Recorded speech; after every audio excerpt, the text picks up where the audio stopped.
मुलींना असं वाटतं फक्त फेशियल आहे किंवा पेहराव ह्या गोष्टी थ्रूच आपल्याला असं वाटतं की मॉडेलिंग आहे. बट तोच माझा एक फेवरेट क्वेश्चन ठरला, बिकॉज लहानपणापासून ब्युटी हे माझ्यासाठी खूप मॅटर करायचं. आणि का तर बऱ्याच मुली आजही या गोष्टी फेस करतात की जर त्यांचा सावळा रंग आहे किंवा त्यांचे हेअर वेगळे आहेत. आता सध्या मी हेअर स्ट्रेट करून आले, बट नॅचरली माझे हेअर कर्ली आहेत.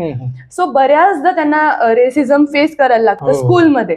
आणि जर एक 5 वर्षाची मुलगी तिला तुम्ही जाऊन म्हणलं अगं तू केवढी सावळी आहेस, तर ते तिच्या मनात आयुष्यभरापर्यंत राहतं. सो सेम गोष्ट माझ्यासोबत व्हायची की मला स्कूलमध्ये म्हणलं जायचं की अगं आपल्याकडे क्रीम येते फेअर अँड लवली, तर फेअर अँड लवली वापर आणि तुझे केसच असे आहेत. आणि माझ्या क्लासमध्ये मी एकटीच होती जिचे केस कुरळे होते, बाकी सर्वांचे केस स्ट्रेट होते आणि सर्वच गोऱ्या होत्या आणि इन्क्लुडिंग माझी आई. आपल्याला असं बाकीच्यांचं काही नाही, पण माझी आई गोरी आणि मी का नाही. मला प्रत्येक वेळी असं वाटायचं, म्हणजे तेव्हा मी बरीच लहान होते, पण मला प्रत्येक वेळी असं वाटायचं की